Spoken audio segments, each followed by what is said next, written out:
Hey, it's the Empire. Don't forget to hit the like button, the subscribe button, and the bell icon for more videos. We taking over. Let's go, champ. Hit that like button, hit that subscribe button right now. Let's go.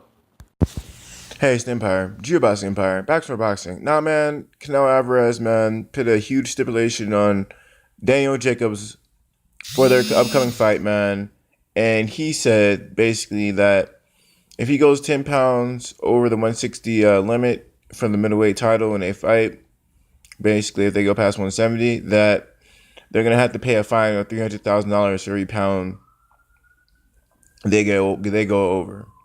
Now, if you guys didn't know, man, Daniel Jacobs, man, he has the IBF title, man, which already has a stipulation saying that if you go over 10 pounds, um, you will lose the title automatically.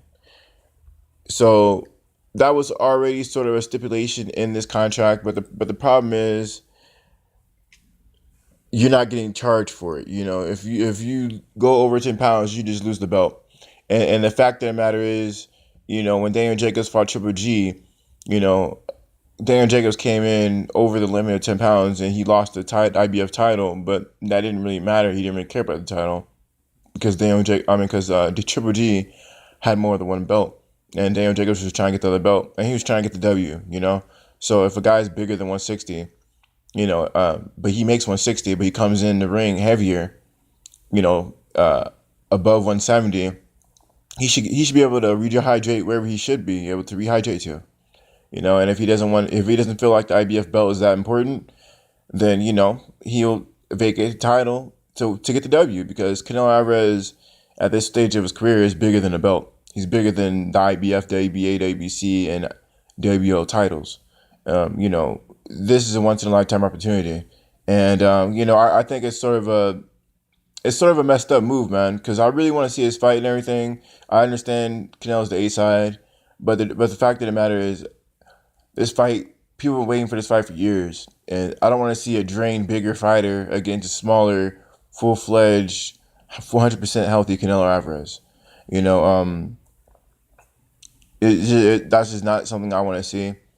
You know, I don't want to see a drained Daniel Jacobs versus a full-fledged Canelo Alvarez. So we'll see how everything unfolds, man. I mean, I know Daniel Jacobs, he's actually like vegan. He don't eat any meat or anything. So his weight has naturally dropped over time. He's been talking about how he's been eating healthy and how he doesn't eat any meat. So he's basically his natural weight has went down. So yeah, we'll see how everything unfolds, man. But like I said earlier, man, it's messed up for me, man. I want to see Daniel Jacobs at 100%. And with this stipulation, we're not going to see 100% Jacobs versus 100% Canelo. We're going to see a almost hydrated Daniel Jacobs take on a full-fledged Canelo Alvarez. So yeah, man, I'm pretty disappointed in this whole thing, man. The thing is, Canelo Alvarez is actually a really big fighter. He's already, as far as big, I mean like weight size. The guy came in when he fought Rocky Fielding, above 168. When he fought Rocky Fielding, he fought him for the 168 title, and when he came in for fight night, he was bigger than 168. So I don't see why Canelo Alvarez even has this, hydration clause, because he's already a big fighter. It makes no sense why he'll do this. This is straight purely for his own benefit, obviously. And the thing is, it just doesn't make any sense, man. If this guy, I can see if this guy is just a big guy, and 160 is the highest weight class you've been to. But if you've been to a weight class above that, and then you're trying to get the stipulation, then it doesn't really make any sense to me.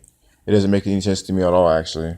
So, Canelo Alvarez has already fought in a weight class bigger than Daniel Jacobs ever has in his whole career. So why would you do this? Why would you put the stipulation in, and you're actually the bigger fighter, technically, at least in boxing, because you achieved something that a boxer has never had in a higher weight class. Daniel Jacobs has always been a 160 fighter. You know, if he ever had fought at catch weight, not that I'm aware of, but if he ever has, you know, he never won any titles at a higher weight class, at least in a major sanctioned body. So I don't know, man. You know, we'll see how this whole thing unfolds, man. I'm not too big fan of the move. Yeah, he's the A side and everything, but he's fighting a technically Canelo Alvarez is actually the bigger fighter, and he's fighting a smaller fighter and pitting weight stipulations on a smaller fighter that comes in a little bit bigger. You know, but technically, Daniel Jacobs has always been a 160 fighter. He's never been a bigger fighter. So, you know, as far as achievements go, Canelo Alvarez is actually the bigger fighter as far as weight goes, because he actually fought in a bigger weight class. You know, he was more comfortable going up there and destroying Rocky Fielding in like what, a round? It was a complete destruction. It wasn't even close. So yeah, man, we'll see how everything happens, man. We'll see what happens. But yeah, man, I don't know, man. I was pretty disappointed in this news. Extremely shocked. And let me know how you guys feel about it, though. You know, hopefully this changes. Daniel Jacobs is with Al Heyman, so we're gonna see how everything unfolds, because Al Heyman knows what he's doing. You know, he's the advisor, so he could probably get the best deal for Daniel Jacobs. Maybe he's just more focused on the money part that Al Heyman is, but he can probably get a good deal as well. Maybe Daniel Jacobs just wants to fight just to fight, you dig? Because this is a big deal, you know? So we're going to see how everything unfolds, man.